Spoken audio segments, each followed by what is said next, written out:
Well, hello again everyone and welcome back. And this in front of me is my new Early Transparent Gage, which I've just got and which is actually coming out the pot.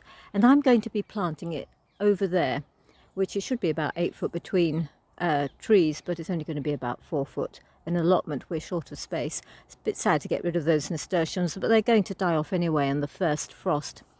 And this gauge is on VVA1 rootstock, and that seems to be getting to be more popular now, and it seems to be replacing Pixie rootstock. It's also called Krimsky rootstock, and that's because it's been developed by the Russians in 2004.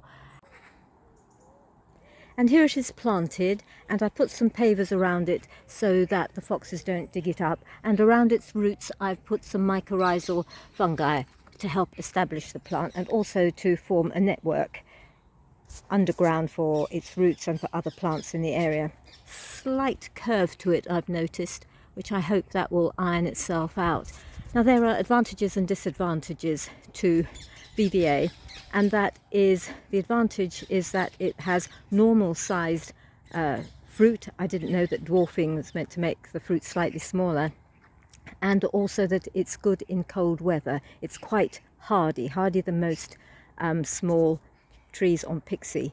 Its disadvantage is that it's very bad with drought. It needs a lot of watering, but then one waters new saplings anyway for the first couple of years, and also it needs very, very good soil. Well, the only soil I've got at the moment is soil from my compost bins, and they are full of weeds, and I put that around that, and later on I'll be starting the very back-breaking manure runs, and I'll get a whole lot of manure. In fact, all of this will get a lot of manure.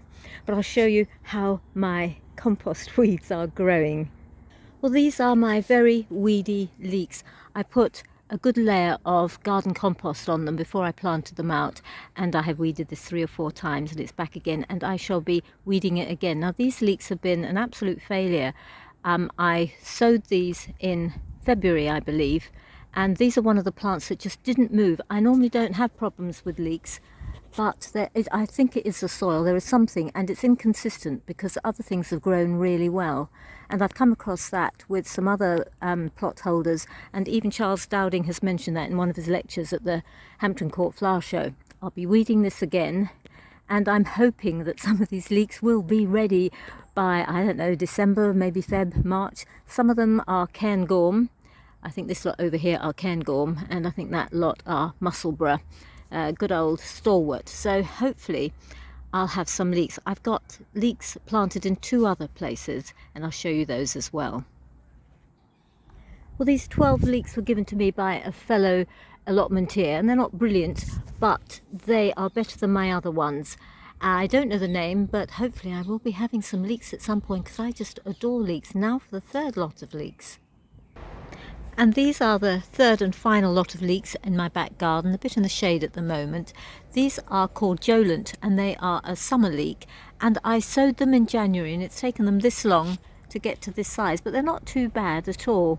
And there were 15 of them, but there are now 14. These aren't doing so well in this pot, and I had to put them in pots because I'd run out of space.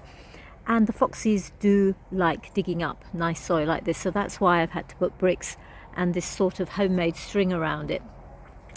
This string is protecting it to a certain extent, but next year I think I'm going to use some kind of chicken wire or some kind of plastic covered wire to protect them if I grow leeks in pots again, but maybe if I grow carrots I'll do that.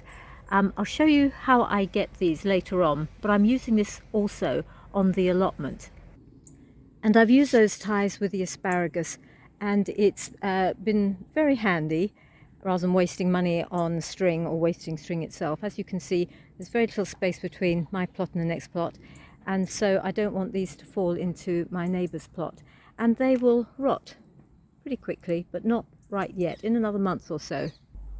And this is where I get my string from. This is the New Zealand flax, or Phormium tenax, and just incidentally, just have a look up there, those are the lovely quinces, which is the sunny side, so most of them fruit round here, almost ready to pick and make jam from.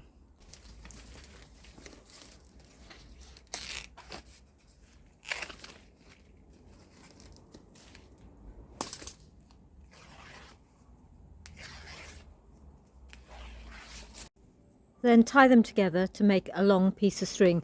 If you pull them off too thickly, or this width is too thick, then it's difficult to tie them together. If you do it too thinly, then they are not as strong as they could be. This is where I'm going to plant the next lot of vegetables, and it's the chicory. And I've got two types here, Rosa de Treviso, which I think is a long, tall one, and then Palo Rosa. Well, that's now all the Palo Rosa planted, and just that little bit over there is the Palo de Treviso. I've got this lot here. I've still got to find a home for.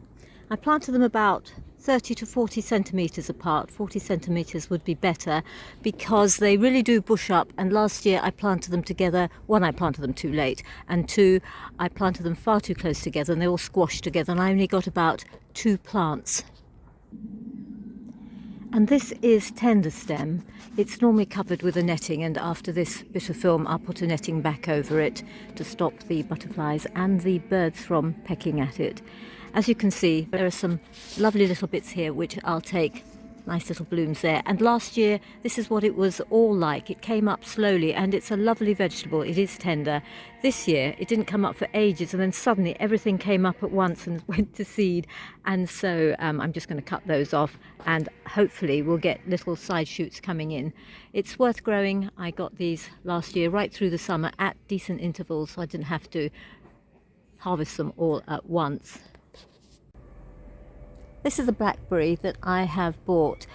Quite a few of them have been developed in the States with names such as Caldo, Ponca, lovely name, Natchez, Prime Arc, Navajo, and this is Triple Crown. And it's called Triple Crown, supposedly, and I'm quoting here, because of its 3 crowning attributes: flavour, productivity and vigour, and I only hope it tastes good. I bought it from James McIntyre and Sons in Perthshire, Scotland, with £5 post and packaging, and it's been quite reasonably priced, so it's worthwhile checking out their website, because some of the big boys and girls cost quite a bit more.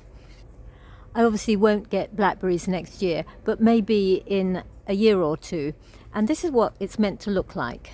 Hope this focuses. It's garlic planting time again, and these are 5 of the 10 garlic bulbs that I bought from Lidl, and they cost 49p each, so the 10 will cost me about a £5. This is what I harvested this year on the exact date was May the 18th, which was incredibly early, and I didn't expect to get a harvest. I was just weeding and found that they were ready to be harvested, so it's always worthwhile fertiling in the soil. I'll be breaking these up and putting them in little modules indoors, and then hardening them off and then planting them in the ground. I've heard different versions of how to plant garlic. If you plant just the big cloves, and I heard that on a YouTube from a garlic farm, and other people have said the little cloves are just as good. So this year maybe I'll be splitting them out and plant a few small cloves and see how they do. And finally, these are the winter greens. These are the Brody Brussels sprouts, and one purple sprouting cabbage just there. And this one seems to have got a bit of mealybug in it, so I'll put something on that soon. And a very small little Brussels sprouts coming out there, and the remainder of an interplanted lettuce there. These don't seem to be doing so well at the moment, but I'm hopeful. They were very good, very successful last year, but this year has been so strange with the weather that I'm not sure how they're going to turn out. And then this is a bed full of purple sprouting broccoli, and that's claret. I'm hoping for some good things here too. I hope you've enjoyed the video, and I'll speak to you soon.